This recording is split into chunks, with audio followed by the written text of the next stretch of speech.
Good evening, good peoples. What it do? What he do? What it do? We want to welcome What you up, to boo? another amazing episode of the Phat Girl Chronicles. And y'all see what we got going on tonight. We still celebrating Black Music Month. We at the very last show of Black Music Month. And it's still gonna be another dope show. Like all month long, we have had amazing artists that I know personally, and I have been more than like excited and ecstatic to have these conversations with these people, learn some new things about them, learn, their journey through music and all of that kind of amazing stuff. So tonight, we got one of my favorite dynamic duos. We got Jared and Joshua Thompson. Well, we got Joshua and Jared Thompson. I don't know who older. So either way, we got them here.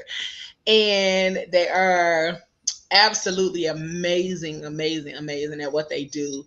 And so we're gonna get into that shortly. But hi guys. Hey, girl. Hey, how y'all You had it feeling? right the first time. What? What? I had what right? Don't you start? You got it right the first time. Phonetically, it's Jared to the A. You go. I was talking about age. So Jared and Joshua. Big girl. I was talking about age wise. Yeah, I'm talking about. I don't know who how older. you Alphabetically. Miss School Teacher. You over here talking about phonetically, with your phonics, with your language arts.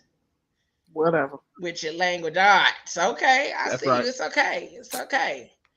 But we gonna bring them on shortly. Hey Dee Dee, hey Jerry. Hey, y'all.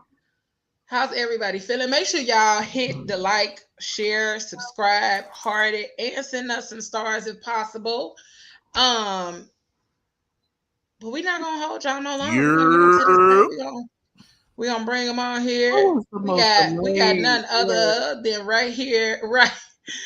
He got no one other than my girl right here next to me, Miss Genesis Unique up in this thing. What do you do, boo?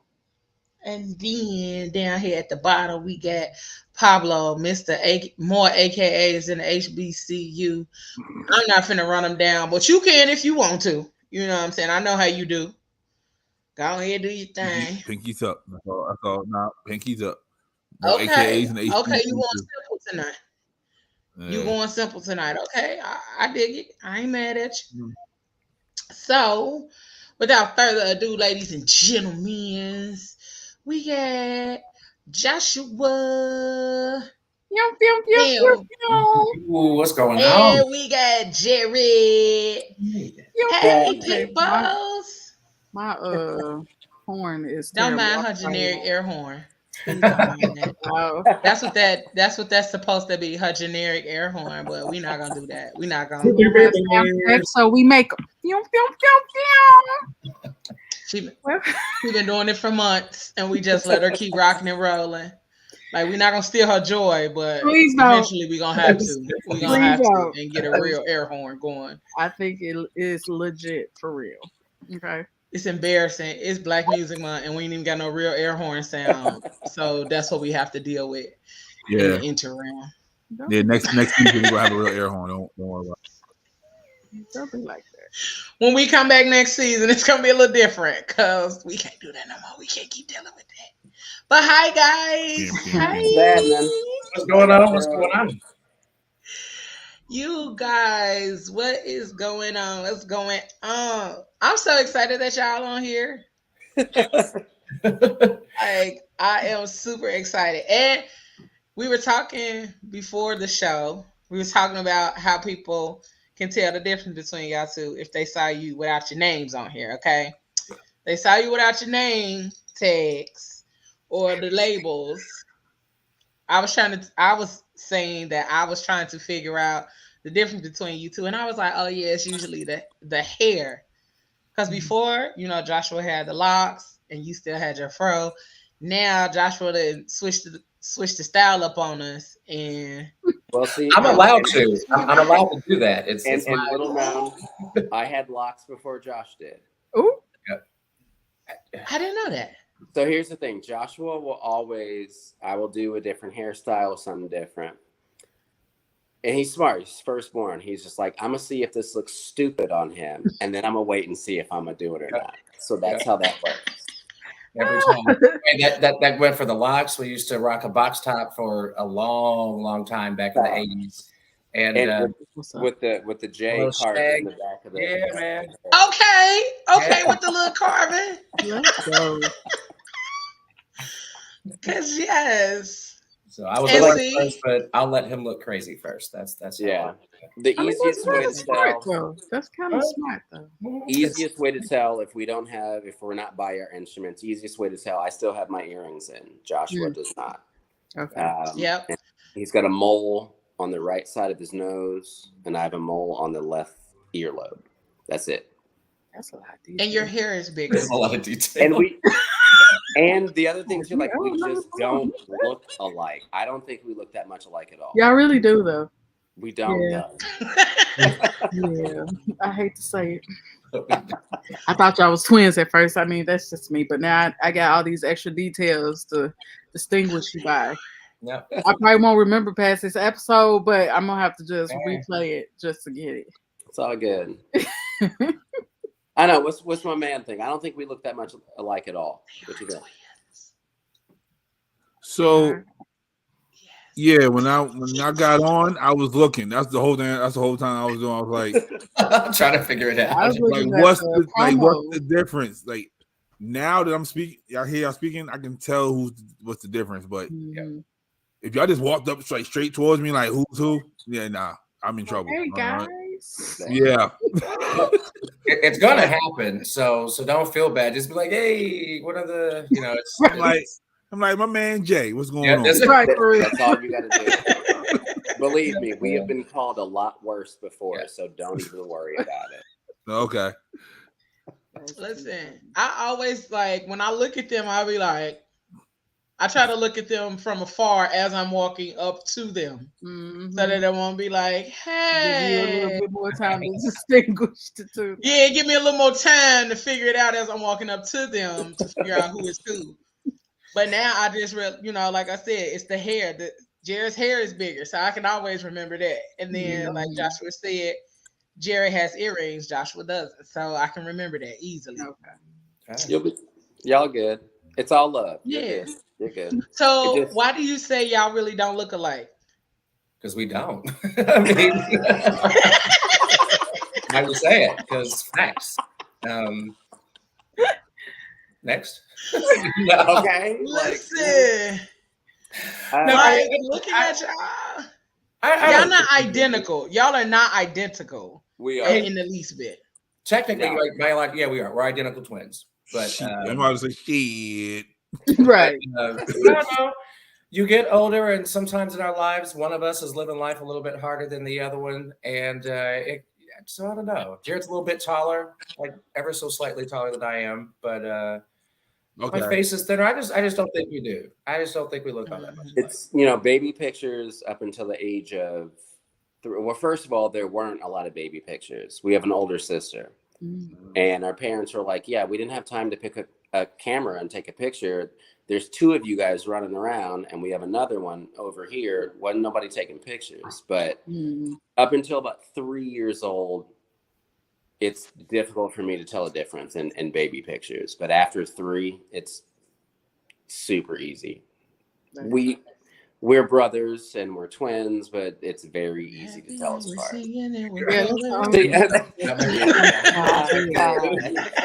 When I was writing my post today to promo this, that's all I was thinking about. I was like, give him a high five. As you should have. Yeah. Well played. Go down the sinkhole. Well played. Hilarious.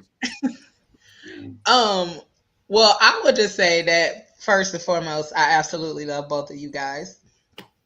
But love you back. Outside of my love for you guys, I'll have an extreme admiration for the work that you all do musically. Absolutely 2 of my favorites from indie.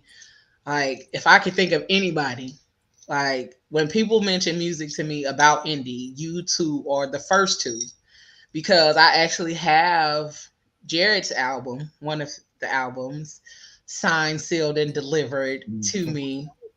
That was one of my favorite things during the pandemic. That I got that signed, sealed, and delivered to me, and it made my heart happy.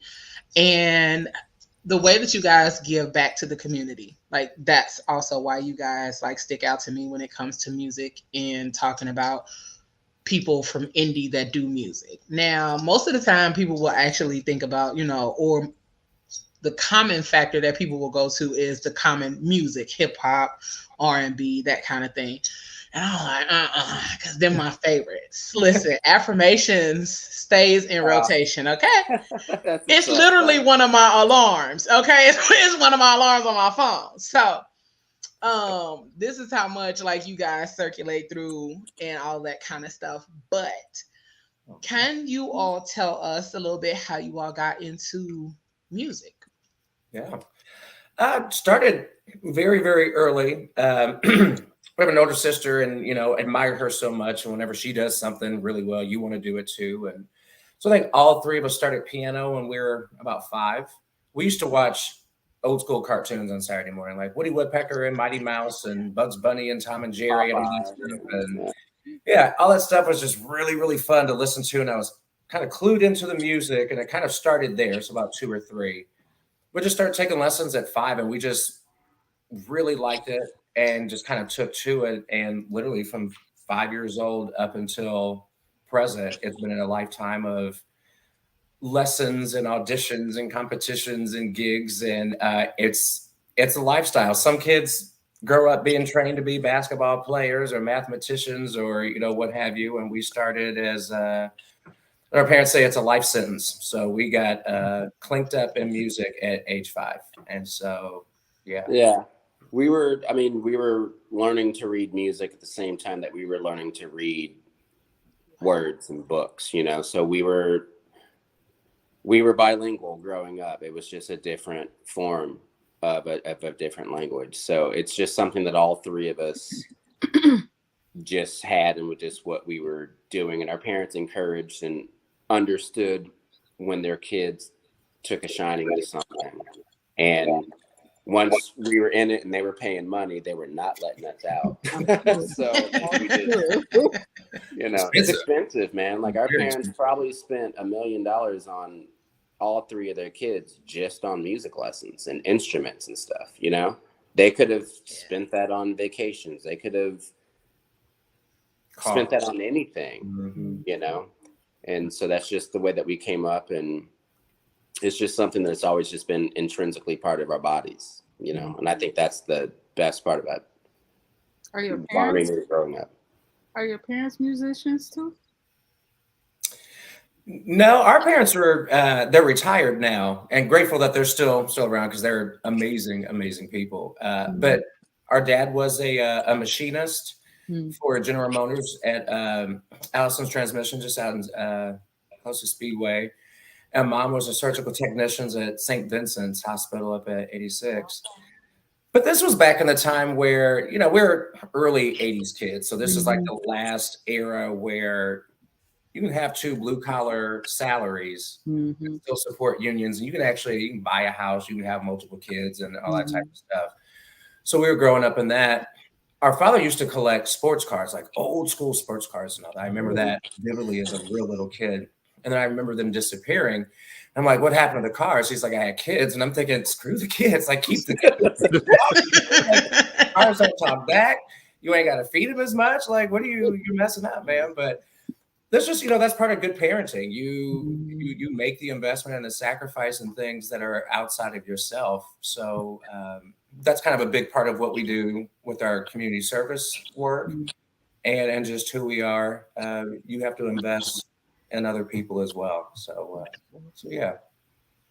And that, the investment's not always transactional. You're not going to get a return the moment that you put into it. It's watering, it's fertilizing.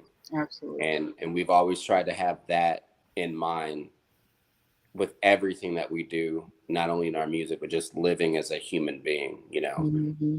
It's impossible to do that every single day, every moment, right? But the awareness and mindfulness of that is just something that was instilled in us, and music definitely brought discipline of that mindfulness, you know. So we were very fortunate growing up in that regard. That is amazing. Yeah. Okay.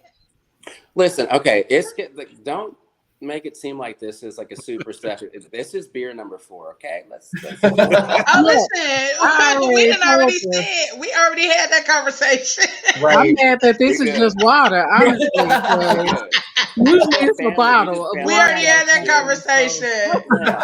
We just dropped gems in between sips, you know? I'm not mad at you. Hey, listen, we already talked about you know, this the time of the day where people be winding down. Like that's why we have to bring so much energy. We gotta bring so much energy sometimes, because this is just part of the wind down, though. We're not changing up what we usually do. This is just part of the wind up. So part of the wind.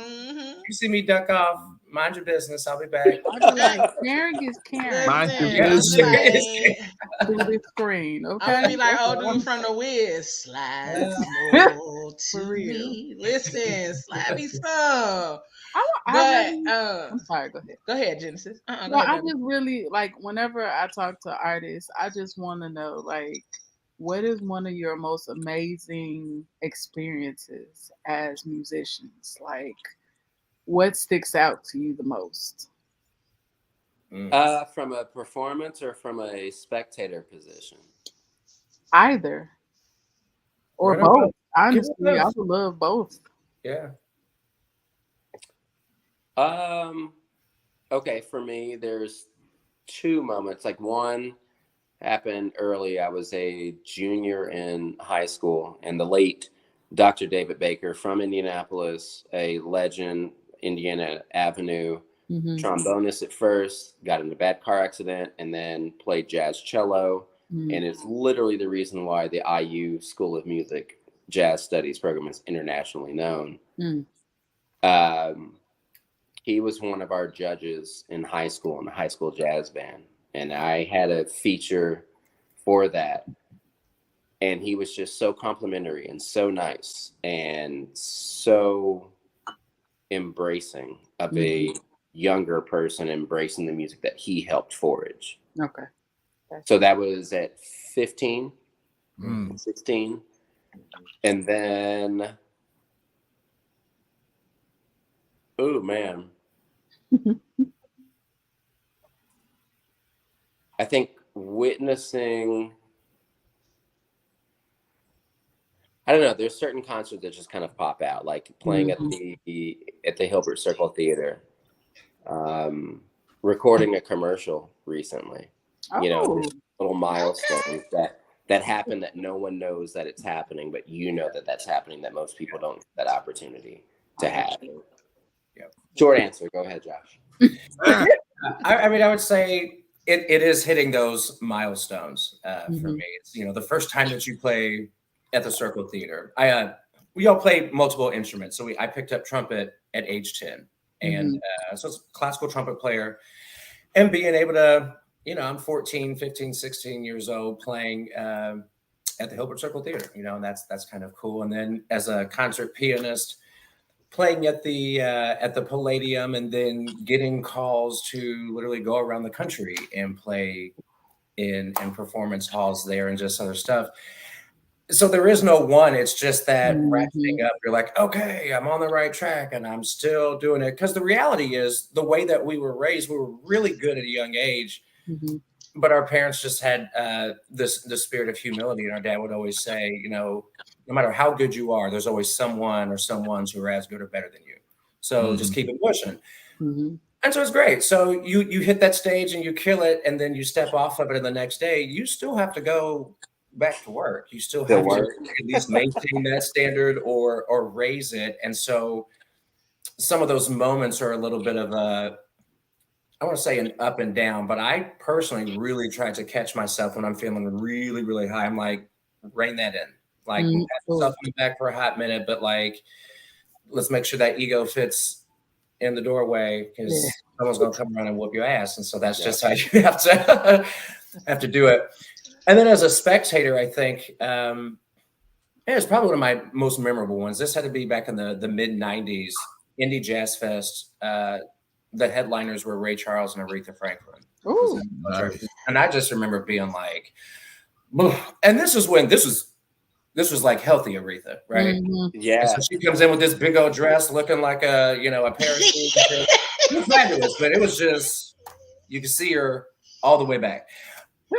Even at that age and at that time, just realizing like, I'm never going to see these two perform together again, and just really being struck by the fact that you're privileged enough to witness it, that they're in Indianapolis, and it was it was incredible. But that's dope. Yeah.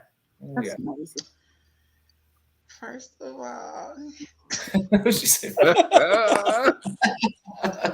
I see you, boo. It's a dress. What color was it? Now I need more details about this dress. When I tell you, do you ever you all remember when they do the hot air balloon race by the fairgrounds? It was a dress. It was a colorful dress. It's healthy Aretha. I love Aretha regardless. But one stripe was yellow and blue and red all down. Oh, right? so she looked like an air balloon. Hot air balloon. Yeah, but I mean, it was a huge stage, and you could see her from all the way to the back to the front. And it was Aretha. Like, I'm not knocking it. She was getting her money anyway. And Wait a minute. And it was Aretha.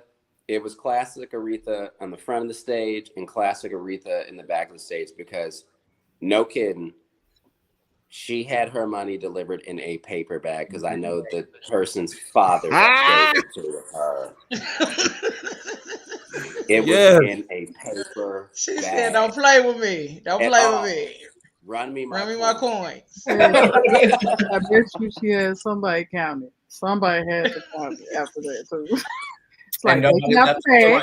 Well, she got done counting it. You already know how. Right, take it out the bag. I'm about to count it right in front of you. So if it's missing anything, I'm finna slap you.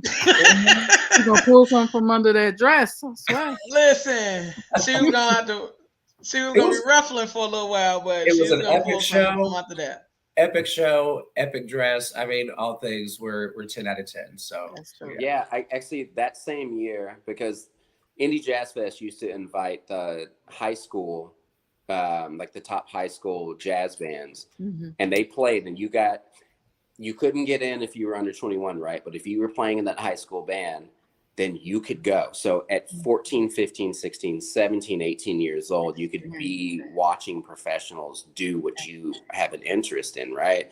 I saw Cassandra Wilson. She shook my hand. She walked on stage in a blue dress, sequins dress, with a smoking a beanie, and she just grabbed my hand, and I was just like, I love you. It was insane. I saw Nicholas Payton that same year, and then it culminated with Aretha Franklin and Ray Charles. It was insane. It was nuts. And you're 16, 17 years old. Of course, you're like, yeah, this is what I want to do. Absolutely. Like, I don't want to do anything. And then we start doing it, and now we're like, this is some bullshit. Ain't nobody like, I want to really be doing this. Wait. It's like, hold on now. It's the faces. Sunday.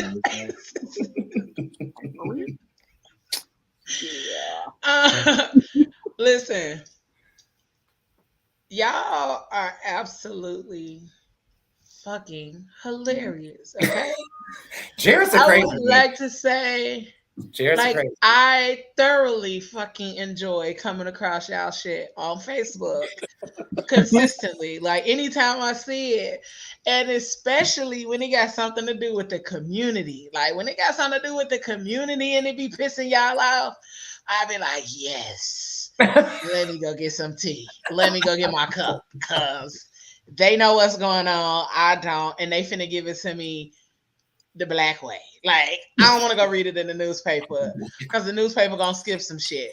They gonna give it to me, pour the tea in my cup. It's gonna be hot and squeeze a little lemon and honey in it. So I don't have to do nothing. It's gonna give me everything that I need.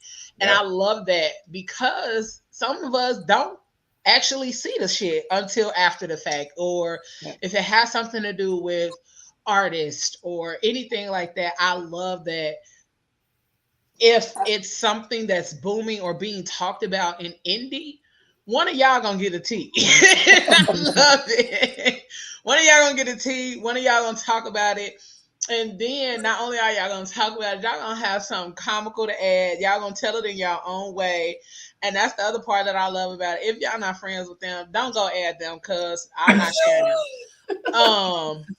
I'm just telling y'all what I get to witness and what I get to wait a minute now. Because y'all can't go add them. No. Don't tell me what to do. I need new friends.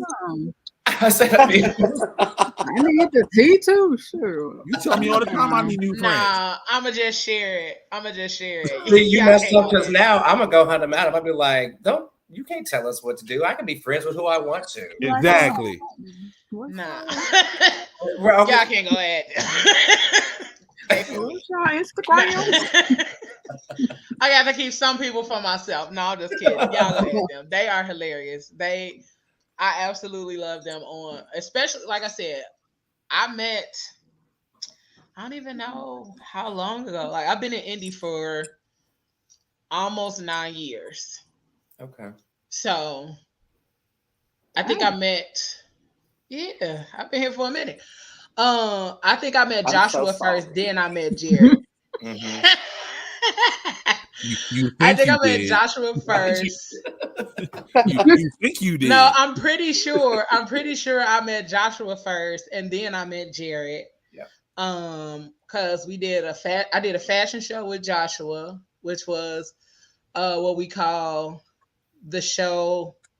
What does Ramita call it? Oh man, she calls it. It was Clothing Classics, I think is what it was. Clothing Classics, and she calls it the show that nobody got to witness. Show that no one went to. Yes, the best show that no one got to see. It was absolutely freaking amazing. The clothing, the music, the dance, the performances, like everything about this show was amazing. And it was like, it was a small crowd. And it was like, damn, like nobody got to see this. Like, y'all didn't get to witness this. That's fact, because I did. I saw it. I was there.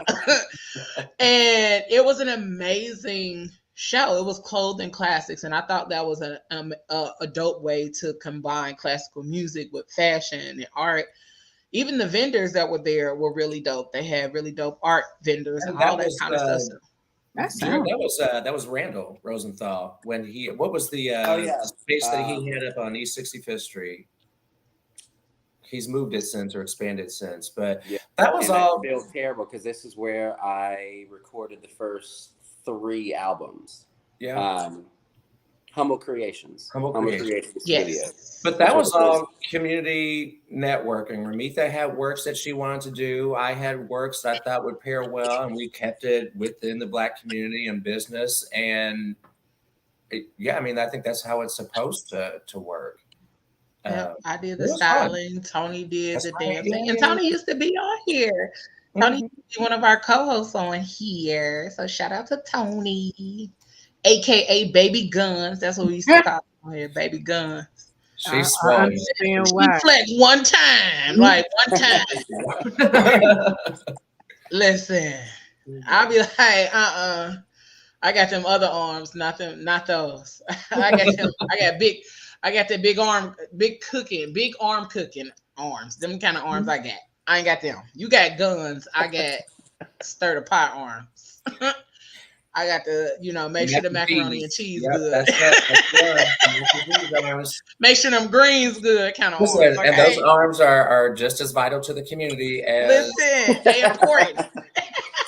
They feed people. We need that. Yes. So. Yes, sir.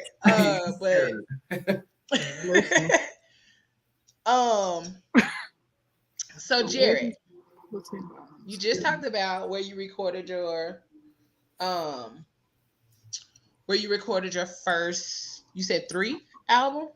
Yeah. So tell us about that. Tell us what that looks like, or like how that comes to fruition. Like, I know you have the band Premium Blends, and all of that. So tell us about Premium Blend first, but then tell us what that looks like for a jazz musician to record.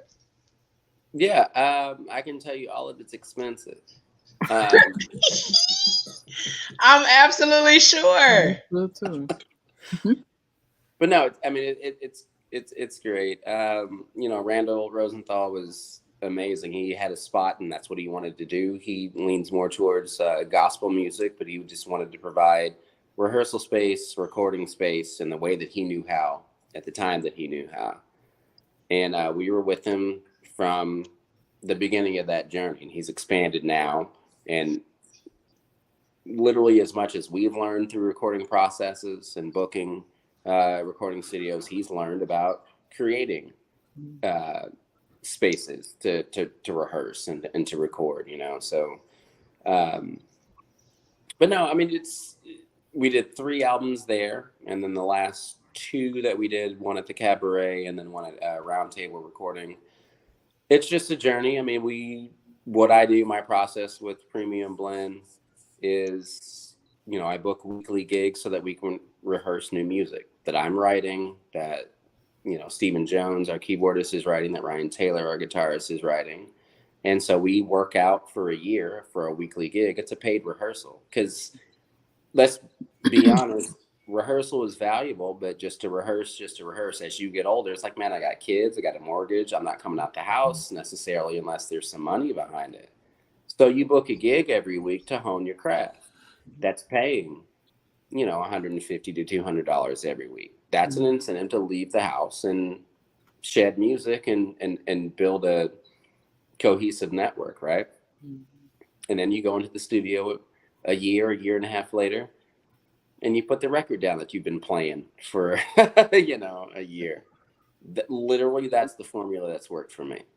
That's paid rehearsal. Yeah, that's what I was about to say. I love that idea. I love it. But you pick venues that you think are going to be conducive to your music. Sometimes they work out, sometimes they don't. But you just need one to get together every single week. Like when people ask, "Oh, how often do you rehearse?" I mean, we really don't. But you can find us every week here. The tunes evolve over a year. One tune that I've written is going to evolve and change because everyone's putting input into it. It develops its sound. It's a paid rehearsal. That's how you have to do stuff these days. We always see hip hop artists kind of arguing about this and that, or R&B artists arguing about this and that, and even jazz artists too. The incentive is not in the music. The incentive is to pay to be interested in the music. That's crazy. That's how that works. It's crazy. I like how this man think. Yeah, for real. I mean, because just think about, that's part of the reason why a lot of artists don't really get far, because they're always bitching or complaining. Oh, we gotta rehearse. Like, I've heard it on like so many occasions where they like griping because they gotta go rehearse, but because most people don't do paid rehearsal. But if you going to perform somewhere and you're getting paid and that's considered your rehearsal, like, yeah, I'm coming outside. I need that little kid. That's gonna tap me over to payday. And it's also more than that. It's just these musicians, whatever genre you're in, they love that music. They really do. Mm-hmm. But let's be honest, as we become adults, it takes a lot to get y'all out of the house. It has to be worth something to you. Like, you have to put value in every facet of this industry to the other people, to get them to buy into your vision and that share the same vision. You have to give them a carrot. They love the music. That's not the question. But like, hey, I got 2 kids and yada, yada, yada. I have 2 jobs. You have to give a reason to come out there so that they can also feel like they're able to express this music the way that they want to. And it's worth not only their talent, but it's worth their time. Time is money, Man. So do you need somebody else? Because I play spoons. Come on with the spoons. All right. He heard paid rehearsal. Was like, let me get my silverware. We do the paid rehearsals. I got some spoons back here. Somebody I will tear it up. Somebody get this man. I don't even need a solo. I don't need a solo, no nothing. Just let me in. Just let me. That's it. Just let me work. Right.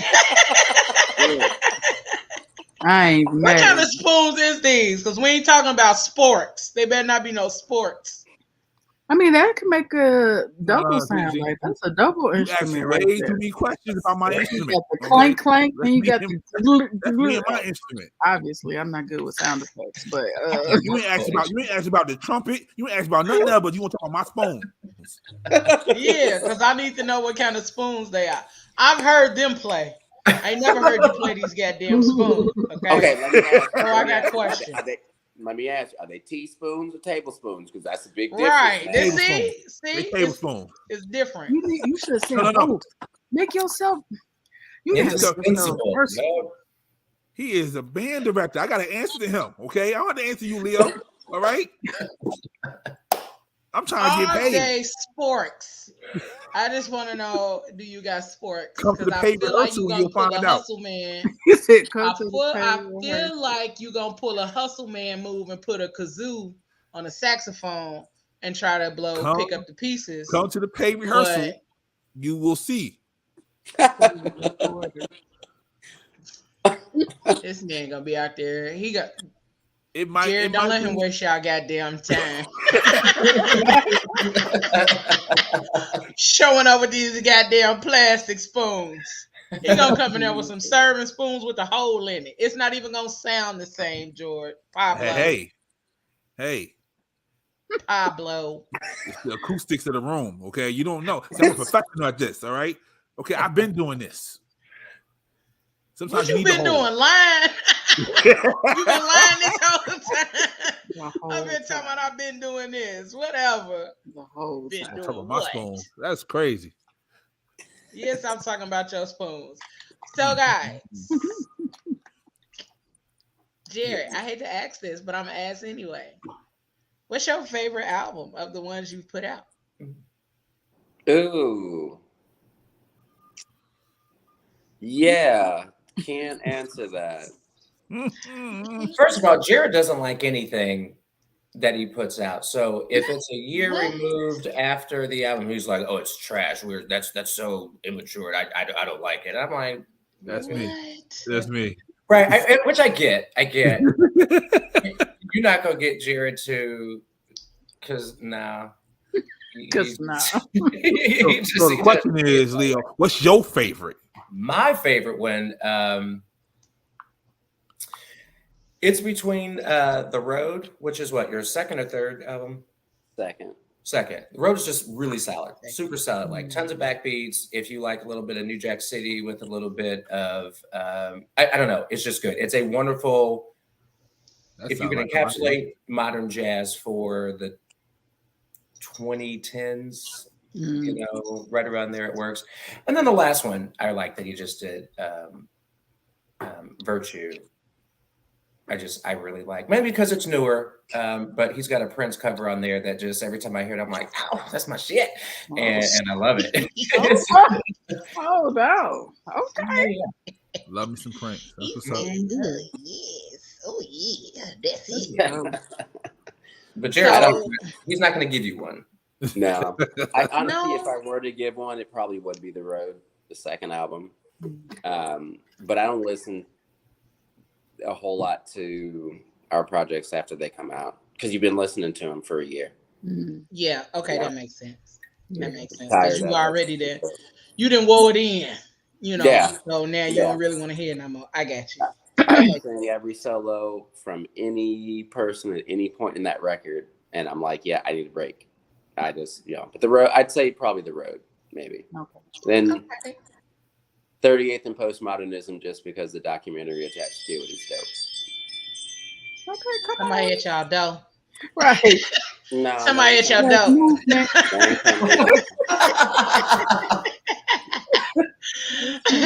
You know, black people be knowing some sounds. Okay. At least it's not the fire detector.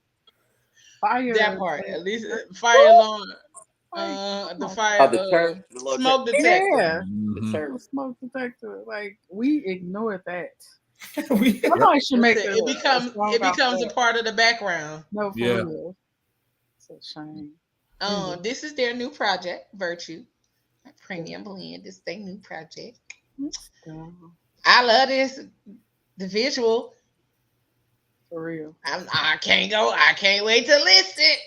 This is gonna be my nighttime music. I'm finna do some work after the show. I'm finna play it. Love that. But my favorite is Vices. Nice, right on. My favorite is Vices. It's so many, and I think Vices is my favorite simply because of the time frame in which I listened to it, and it became something that was like my go-to for like, okay, let me wind down, let me lay down, let me chill out. And like I said, Affirmations is one that is consistent. Okay.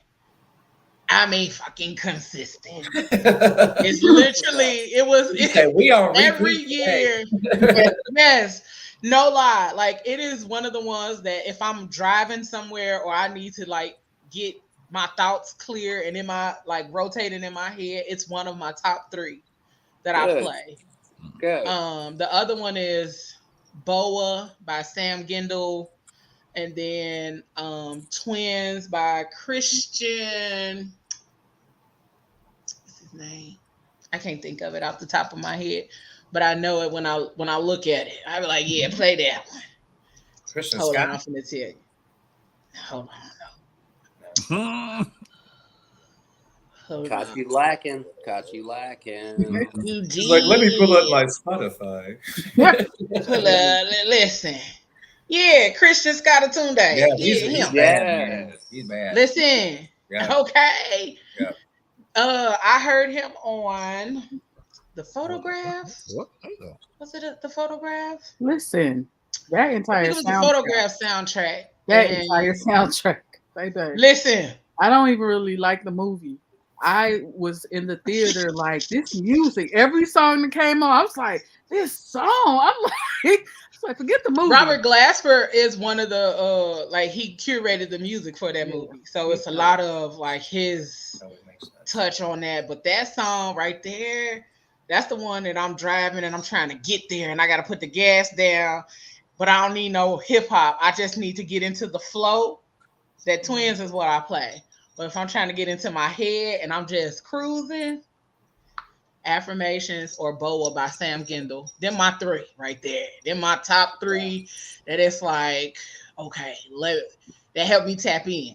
So thank you. That's what's up. Thank you. Thank you. Because if y'all don't know, go listen.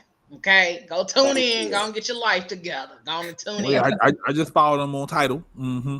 Mm-hmm. Where else can we find the music though? Like they on Tidal. Mm-hmm. They on Apple Music. Oh, I'm sorry. YouTube. They got a YouTube. I'm too good for Apple. Okay. Excuse me.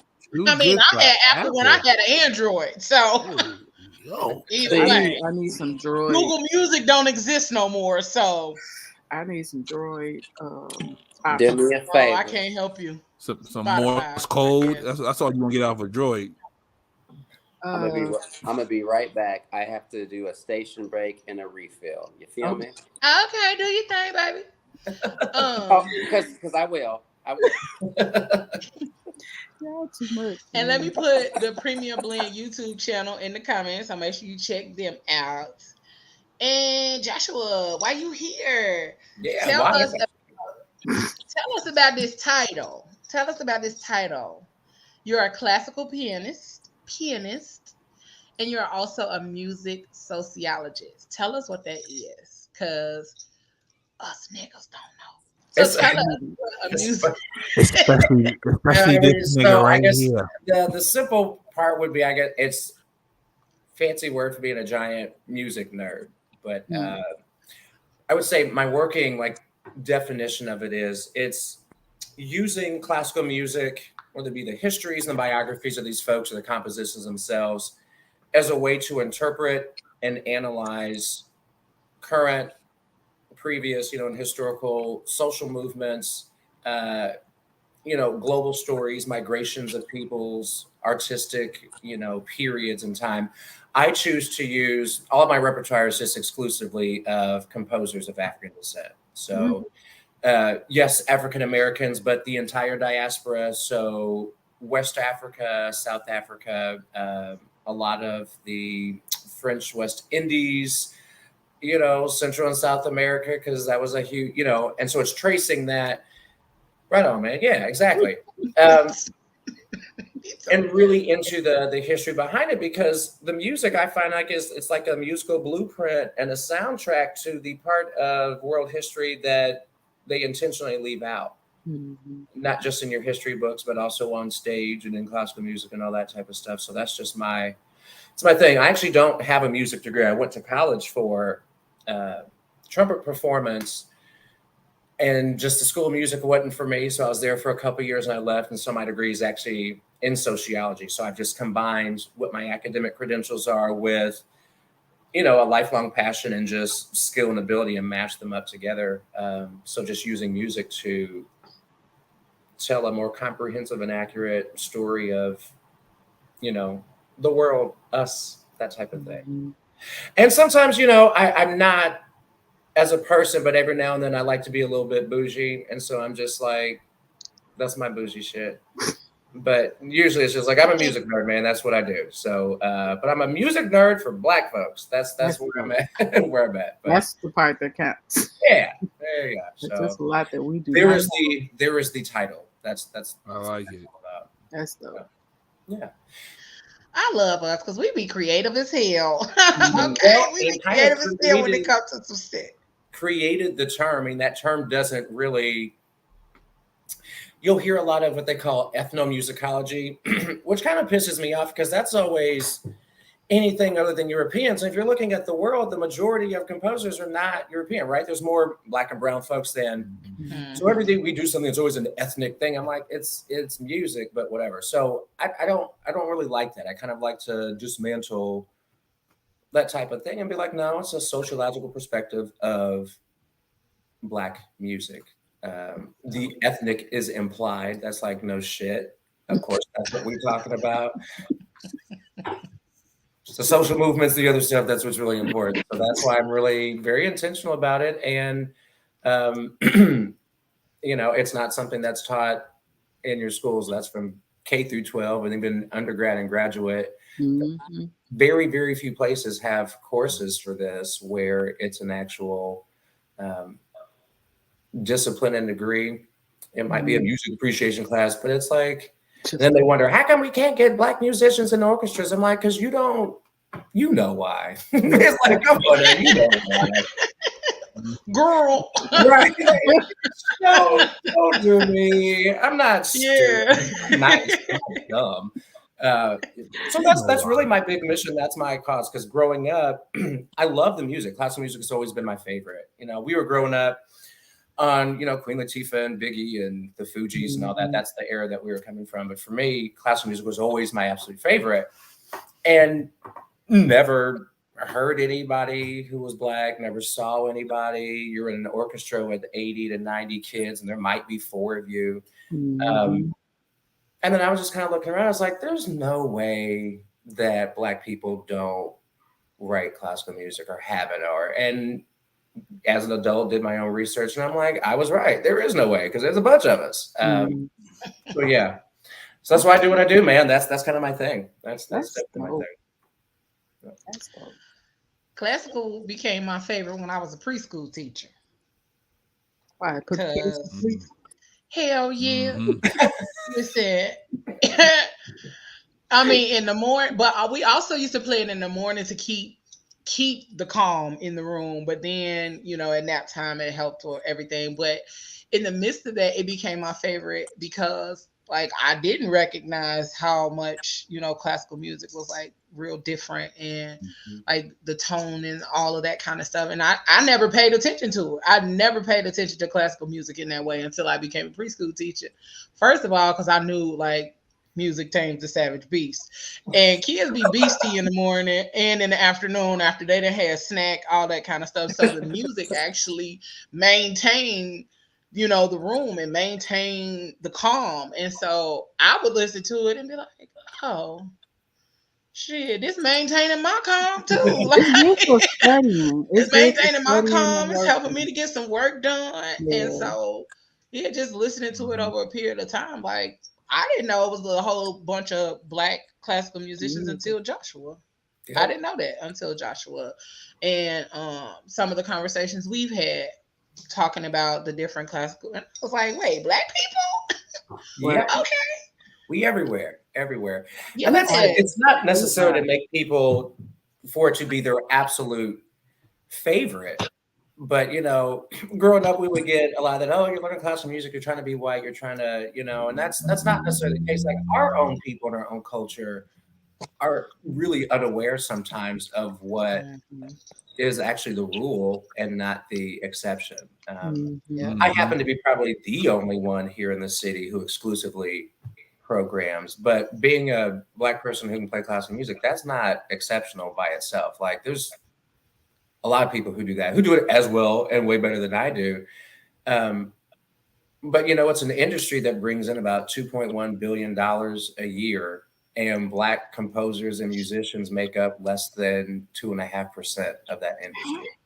So not only is the gap in representation huge, that also means the like audition processes we go through, they're like blind auditions, sometimes they're not.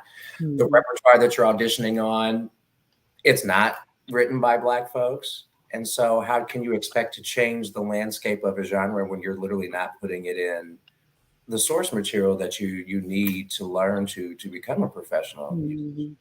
Right.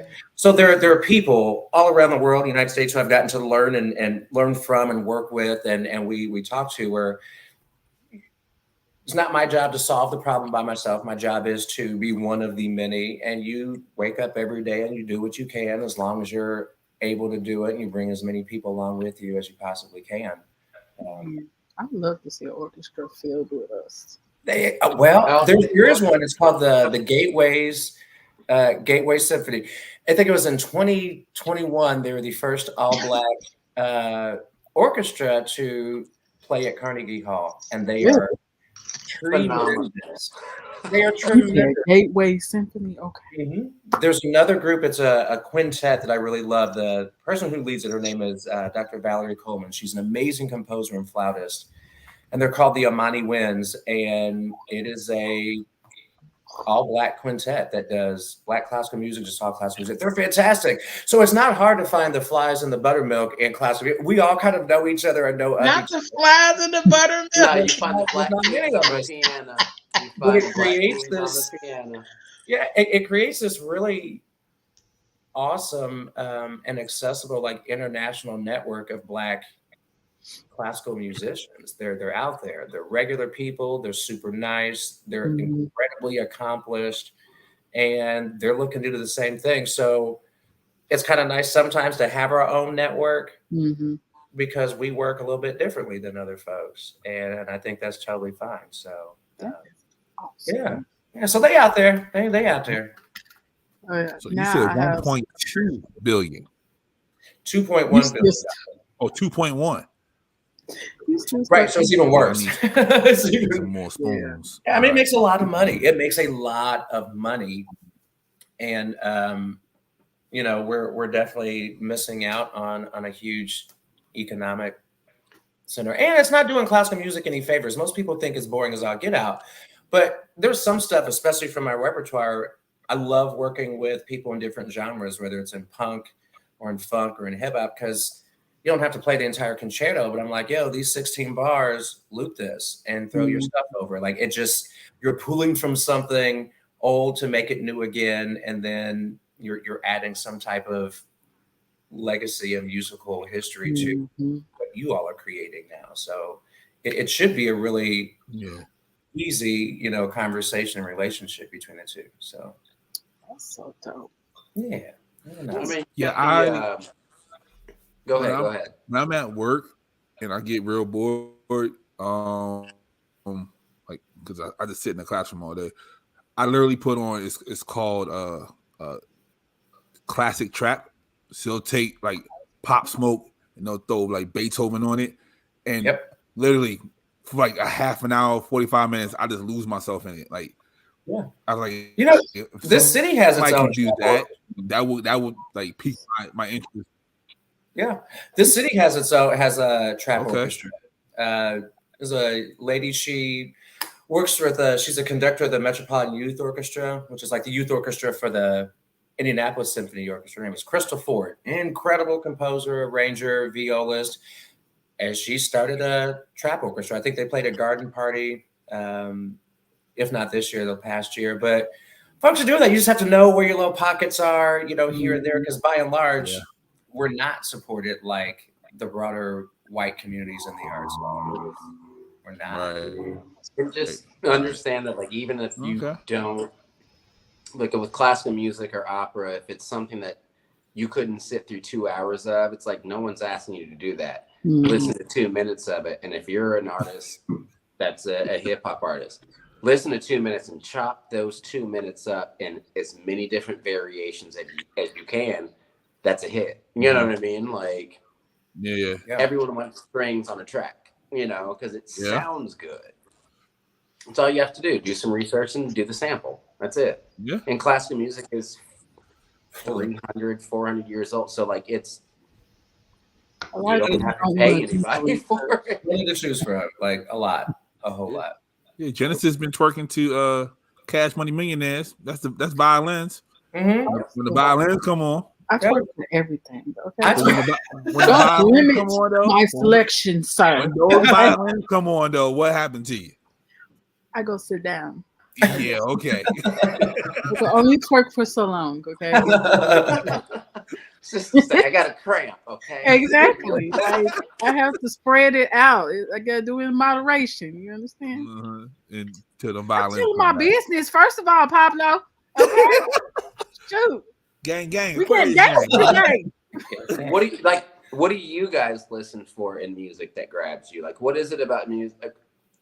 Dumb question. What is it about music that grabs you? Music grabs everybody, but like your aesthetic, you guys' individual aesthetics, what is it that you're listening for, or looking for, or would be open to accentuate what you already gravitate towards? That's a good question. See, I gravitate to neo soul, and I feel like neo soul really speaks to me because of the familiarity of it all and the relatability of it all as well. But I really love jazz as well. I think jazz is such a slept on genre because it's one of the sexiest genres ever. Like, I will sit and listen to jazz and can literally hear, depending on the song, hear the love making, hear the intimacy within the chorus and just the music. So I don't know. Some things just relax me and put me in a focused, creative stage.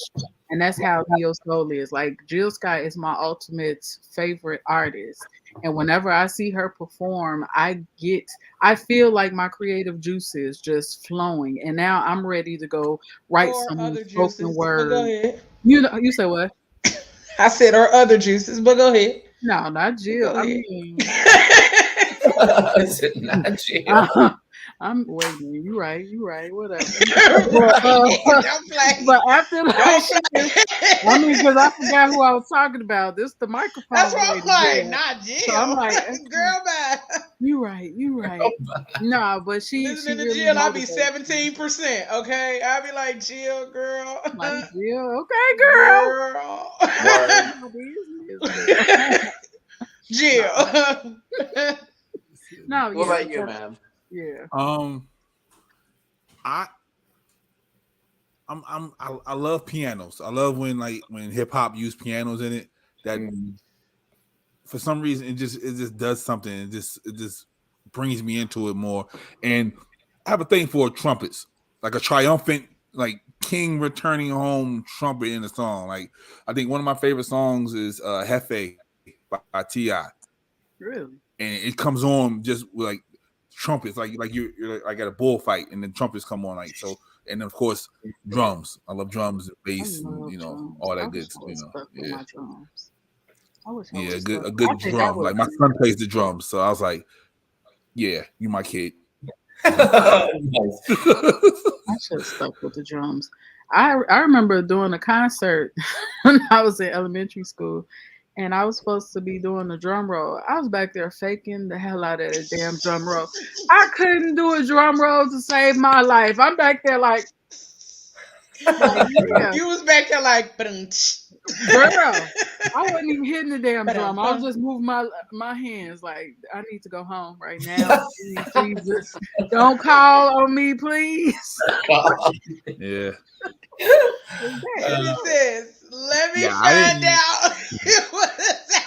I didn't play any instrument. I did the normal school stuff. Like they gave us the recorder to play with, and they had me on the xylophone. That's it. So yeah, like after the xylophone, I walked away from. I wish I'd learned something though. Funny thing about the recorder, that literally is like 90% of the fingering for a saxophone. Shut up. Wow. Okay. I could play. No, I can't. I'm sure. She just said no. I can't. I used to be able to play Mary Had Little Lamb, but yeah. I got didgeridoo upstairs, but I can't play it. It's just nice to look at. I mean, do you guys gravitate more towards like music with lyrics or music that's just instrumental, like traditional jazz music, like classical music? Because Josh and I find we talk about this often, is that instrumental music only holds people's attention for so long because there's only so much that they can grab onto, right? So like, do you guys have to have lyrics with words the majority of the music you listen to, or are you comfortable doing more instrumental music more than lyrical music or music with lyrics? I like instrumental more now that I'm older. When I was younger, like that was me, like learning all the words, reading the books inside the tapes. But yeah, nowadays you just told your age. But I digress. Hey, you can tell nobody's age is out here. Inside the tape. So many people watching probably like a tape. What's a tape? Right. Yeah, I bought Wu-Tang's first album on a cassette. So yeah. But nowadays, I'd rather do instrumentals. Even when I like make content, like I put instrumentals on. I don't even put the words anymore. Yeah. Like, they don't try hard anymore with the words. So I just do the instrumental. Yeah. The words take away from the whole craft of the song, I feel. But I mean, for you, like you like Jill Scott, right? And we all grew up on Jill Scott. It depends on my mood, actually. Like what I'm doing. Like a lot of times, if I need to concentrate, work, and study, I need instrumental. Because most of the time I probably get lost in Jill Scott or any words and be sitting there singing whole 5 hours that went by and I only did like one project, and you know what I'm saying? So yeah, that's why I can't turn on poetry. If I turn on poetry, you might as well leave me alone. You hear me? I'm gone. Yeah. I can't even sing the like songs because I'd be sitting here having a whole concert. You can't tell me nothing. But yeah, like he said, it depends on it. Well, it depends on my mood. But as I've gotten older, I can stand instrumental way more, and it just hits a bit different when you're older than when you're younger. Yeah, absolutely. I think for me, I don't have to have lyrics simply because like I make up my own music in my head regularly and consistently. So instrumentals just add to my randomness and my ability to come up with bullshit or just random songs on a consistent basis. So and like my favorite instrument is actually the piano because I could play a little bit. I didn't get the full course, you know what I'm saying? I had got the beginner. So I could play the beginners and I could play the organ a little bit. Cause because I used to be in church and we used to go up in there when we weren't supposed to be in the sanctuary playing around on organ. So I know how to play that a little bit too. But I think for me, just overall, like listening to music now, instrumentals help me to focus. And I think like the lyrics, it just depends on who the artist is. But doing everyday stuff, like even cleaning up, I don't listen to music with a lot of lyrics unless it's like old school. Like anything new, I can't listen to trying to focus on stuff. I feel like it just had me somewhere totally different, and the whole idea of what I was supposed to be doing does not happen. At the red light, working on the headlight. Yeah. Bro, listen, I be like, first of all, I don't even listen to that now. That's something I ain't gonna listen to. We already know what I listen to. You know, I listen to old school gangster shit. Hand-to-hand transaction situation. Listen, like spool arm robbery type stuff. You know, that's what I listen to when I'm like in that mode. But outside of that, like I listen to old school music, or it has to be neo soul, R&B, jazz. Like I have to stay in a certain vein of music in order to like do stuff. Like, or I'm listening to my gangster rap. That's helping me get down the highway. That's the only time I'm really listening to that. Unless I'm trying to get in that zone where I gotta hype myself up to do something else. But other than that, my music is pretty mellow. Like it's very mellow. My sister's the trap queen, not me. So any music they got, I'll be like, I'm an auntie. I'm almost auntie age, baby. I don't know nothing about that. Last question I'm going to ask for a little while. Like, so. I love this. We're being interviewed. I like this. Yeah. Keep it going. So, like, you found, like you know about us, or others are like coming to know about us. So what is it that artists like me and Joshua, what is it that we do that we should do to ingratiate ourselves to your ears, not just talking, you know what I mean? Like if you never knew any of us, what is it that you're looking for in music that maybe we do or maybe we don't, that maybe we could improve on, or maybe that we could give you more of what we do? What is it that you're looking for in an artist that you may know a little bit about or nothing about, but you've gravitated to it? So what is it that we do that you would pump us up, I think for me, what I do love, like when I have listened to the both of you, like listening to Premium Blend, you guys use such a variety of the way you put the instruments together. Like it's not, sometimes some people use the same cadence, or, they use the same way that they put the music together. Like I listen to Soap. Some of my parts. I listen to that. And I actually put one of the songs on our Instagram because it caught my ear. It was just random. I didn't even go looking for the song. Like it literally was like, hey, it literally called out to me, and I was like, oh, okay then. So I listened to it, and it was different. And it actually reminded me of when they used to play music on the cartoons. What was the cartoon? Because they, back in the day on like the Tom and Jerry, or even like Woody Woodpecker, like you were talking about earlier, they used to have the music in the background. And it kind of reminded me of the lullaby type of songs. And I was like, oh, I like this. It is, what's this song? Now I'm butcher the shit out of this, okay? I already okay. Raison d'etre. Yes, raison d'etre. Yes. Actually, I took a little French. I don't know if I'm gonna say that right, but yes, that song.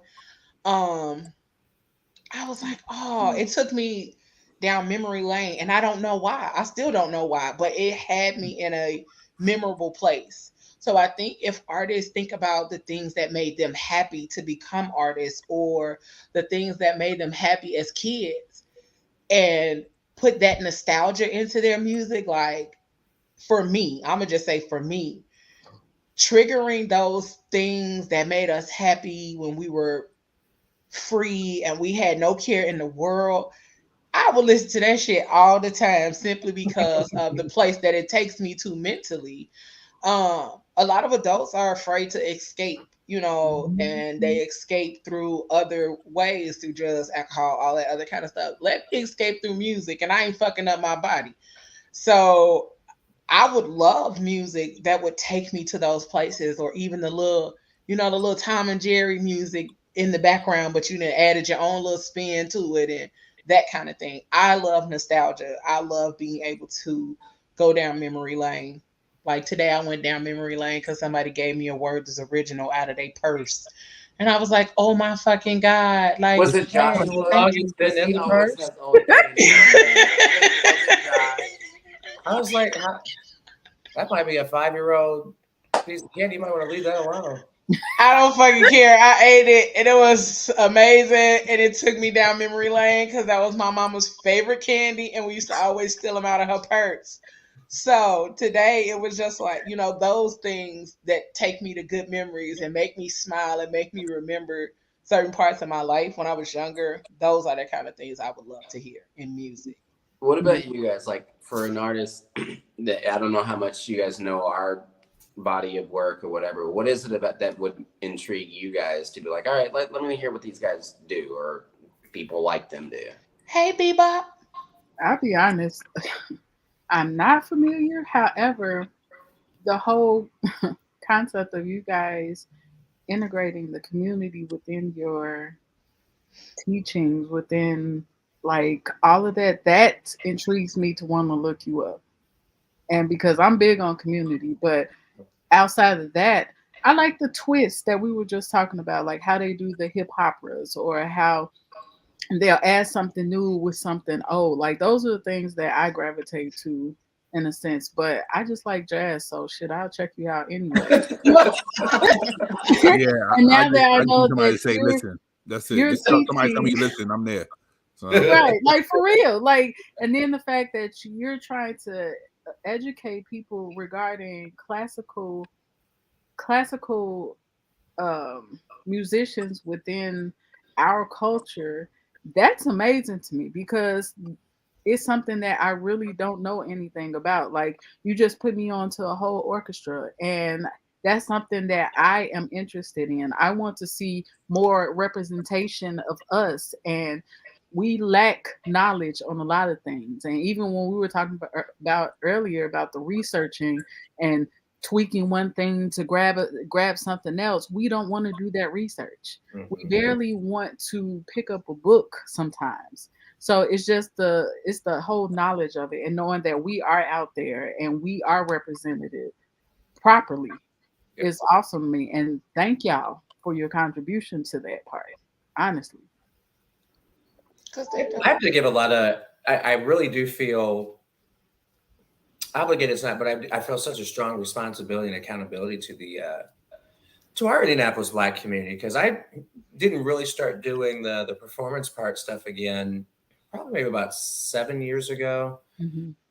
And again, I'm like, oh, people aren't going to like this because it's classical music and nobody likes it. And then, you go to get your first one done, and the reaction was so nice. That's who really was going to my shows. That's the reason why I was able to have a body of work and really kind of be in the crosshairs, I guess, of the city and just the region and the nation. It was our people who were coming out to see stuff. And to see the look of pride on people's faces, or even just that kind of aha moment of like, oh, I didn't know that. Absolutely. People might not give a shit. They don't have to. Right. But for that split minute, and that's it. If that's all that people really kind of do to scratch that spirit of inquiry, that's all that's required. Honestly, that's it. But it was and continues to be the Black community here in Indianapolis who's been for me, the most meaningful supporters. And that support is not always large sums of money, but it's just that respect, that understanding, and just, just the encouragement. Because it's not an easy thing to do. It really is. And you have a lot of highs, you have a lot of lows, and there's what you allow people to see. And then there's what happens when you go home and you are your whole person with your own interpersonal, whatever else, and you have to figure this stuff out. So, yeah. That sounds like potting, don't it, Leo? For real, okay? That's why I'm like, right. Right. I'm about to cut the camera off real quick. Because you do. I mean, and that's the part about being a creative and being an artist. You know, like people do not really understand the behind the scenes work, the whole imposter syndrome, lurking consistently and often, and all of the other pieces that you have to figure out before you are able to put this beautiful thing out here to the world. And then even when you put it out there, you still like, oh fuck, you know, because you're still judging yourself, and everybody like, oh, this so dope, this amazing, and you like, not really. I know. This mode. Not really. Because I could have did better, I could have did more, I could have, you know, and there's the whole rhetoric that's happening in your head. So I definitely feel that.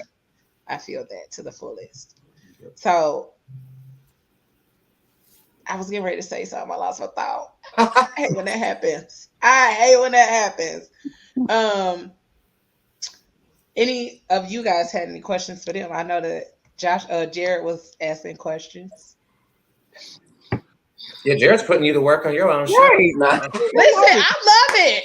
Because I'm like, well, yes. Come on and ask us some questions. But I love that. I love that he's inquisitive in order to become a better artist, to become better and actually make the footprint, you know, fit the community. I love that. It's funny. It's one of my favorite quotes, and it's probably at this point a paraphrase from Cannonball Adderley, like genius alto saxophone player. He was on the Kind of Blue album, Miles Davis's Kind of Blue album, but he also had an album with Nancy Wilson and Ella Fitzgerald. I mean, he's brilliant. And he would always say that you play 20%, you pay 80% of what the audience wants to hear, and you play 20% of what the audience needs to hear. So if an audience is not checking in with, you know, if an artist isn't checking in what the audience needs to hear, then how are we going to meet that 20%? Yeah. You know what I mean? That's good stuff. Look at y'all. I love y'all. I promise y'all good. Like, I'm gonna say that so much because all during Black Music Month, like I've literally, every person that we've had on here, I've handpicked for various reasons, you know. But I also wanted it to be a variety. I did not want Black Music Month to be all hip hop or rappers or lyricists and all that other kind of stuff, because I'm like, yeah, they're there and they are plentiful, but I also want our audience to be able to witness so many other aspects of what Black music looks like. And I was like, yeah, I definitely gotta have them on there because of what you guys do, because of how you present yourselves just as Black men, but then how you present yourself as artists and musicians and things like that. Like, that has always stood out to me, that continues to stand out to me, and the way that you love on your people and the way that you allow people to love on you guys back definitely was like, oh yeah, I gotta have him on here, and I gotta have it. Like, so I went through people and I literally like planned it out specifically for the way that I wanted the Black Music Month appreciation to go. And it's just literally people that I've admired for a period of time. And so that's why you guys are here. Like, I was so grateful that you guys said yes. Like, I was over here fangirling. Wait a minute. So thank you, but Jared and I will be the first ones to tell you anyone else. I'm like, girl, we still ain't shit. So it's fine. Thank you. I'm saying I was fangirling simply because everybody else gets to see or gets to witness your greatness, because I've witnessed it on several occasions, and I'm just like, yeah, I need other people to know about the dope shit that y'all do, because thank you. Y'all are dope. Y'all are amazing. And I do have a question. Not enough people talk about Black people like in this aspect. Classical music, like you said, motherfuckers be like, are you trying to be white? Right. Nigga, I'm not. I'm not. Kind of what it is. I do have a question. Okay, so like how producers and engineers usually have a signature sound. Do you guys feel like you have a signature sound that if you're playing, people know that that's Jared, that's Joshua's music?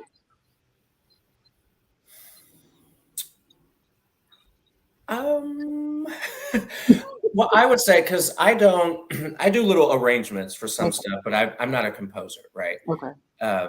Whereas Jared is, I would say for me, my signature is just what I do. It's all Black stuff, right? So that is very much, and being very consistent with that. I think consistency at a certain level and standard kind of wins the game every single time. Mm-hmm. What I'd say for me, yeah, always.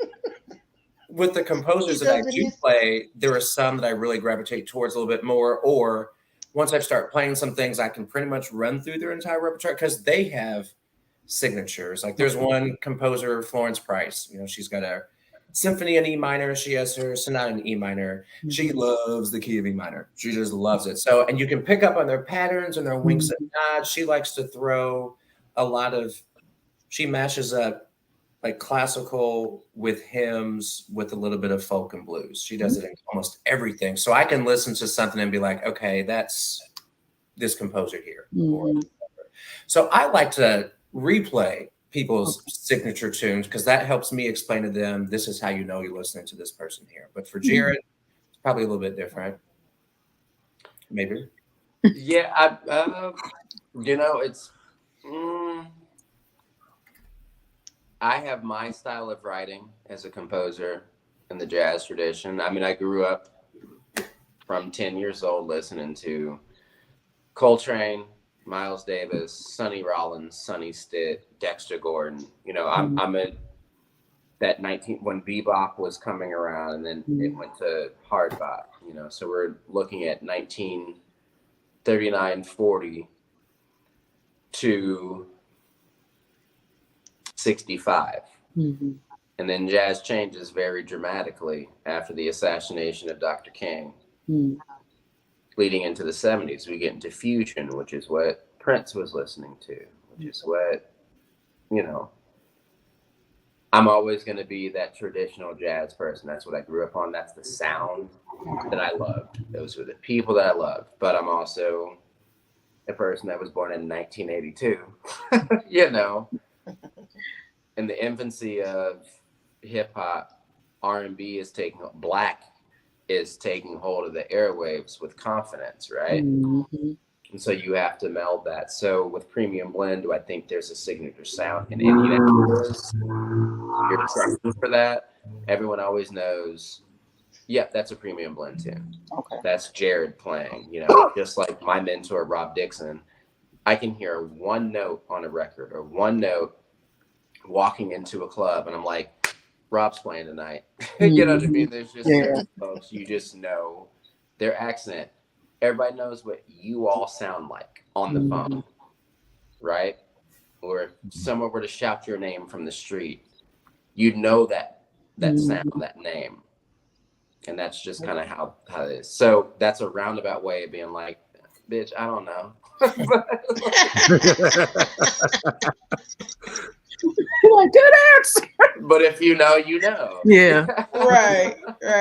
So I did have some pictures of Joshua. See, he playing his socks. He playing his socks. Yeah. And his socks are always very colorful and on point, like always colorful. Favorite he is the sock Joplin. That is me. That is me. Sock Joplin. It's gonna come up with his face. I don't think I've and it is cool. And this started with Black community too. Like I haven't paid for my own pair of socks in about 4 years because I have shows and people bring them. I was in Tacoma, Washington, a year and a half ago? I think it was October before last. I was doing a residency, had a couple performances out there, and get done, and it's like about 4 or 5 pairs of socks on the stage because people brought them. I was like, this is dope. That's dope. I messed up. Roses. Yes. Yeah, I should throw a sports coat.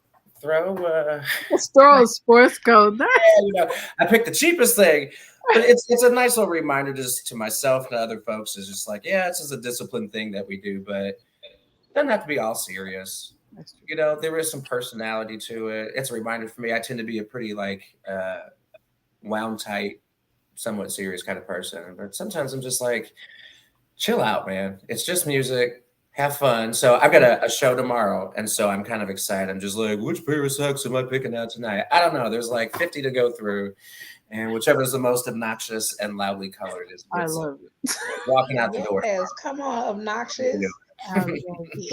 And I do have a picture of Jerry. Yeah. Getting it. Okay. Yeah. Getting it. Like, bruh, I envy your lungs. He has the earring. You see that? He has there it the is. earring. You got it. Earrings. It's Jerry. And Jerry played the sax. Joshua played the piano. So if you're going somewhere, that's how you know. That's how you know. Yeah. It's fun. I don't know. Like you just. I'm not gonna ask Jerry. I'm gonna ask Joshua. What's that? Uh-oh. Joshua, what's your favorite Premium Blend song?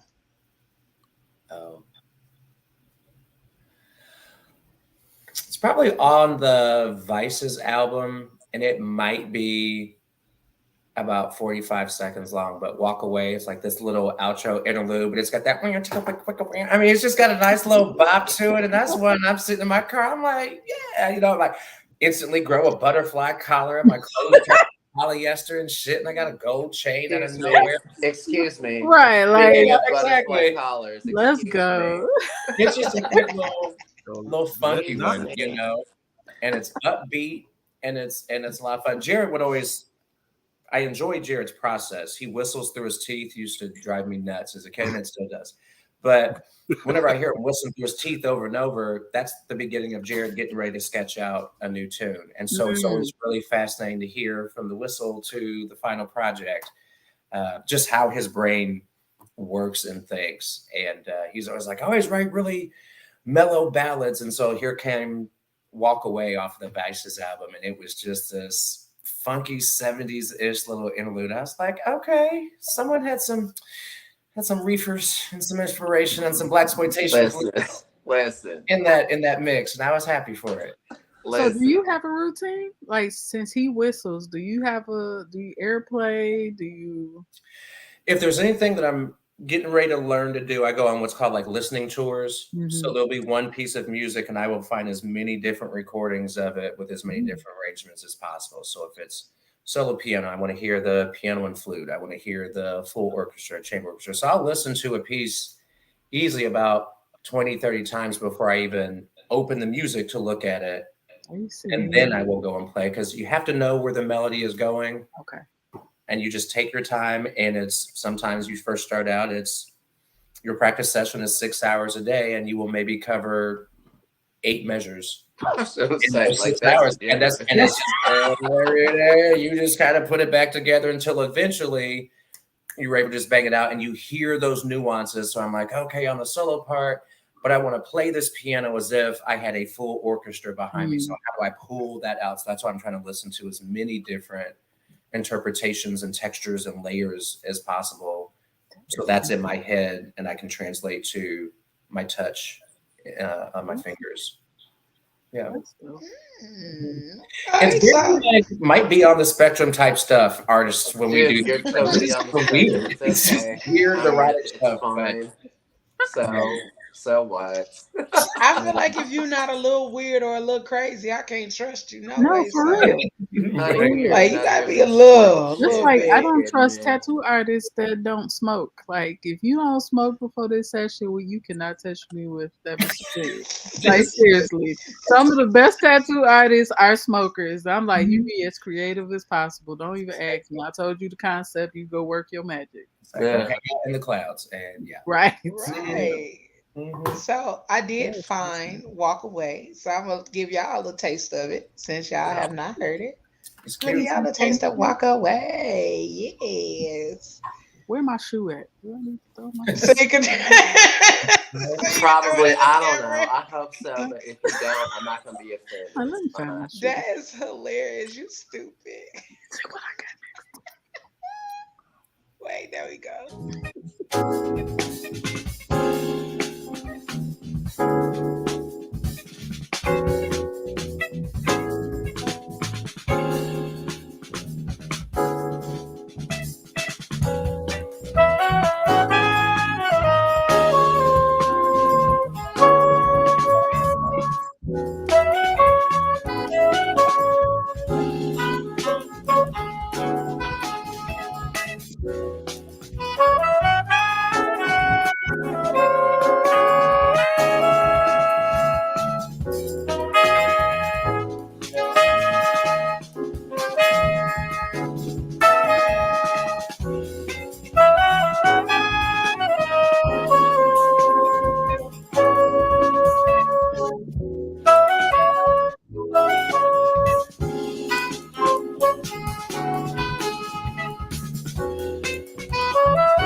I always thought it sounded like 70s game show music, and I was like really proud of that. Listen.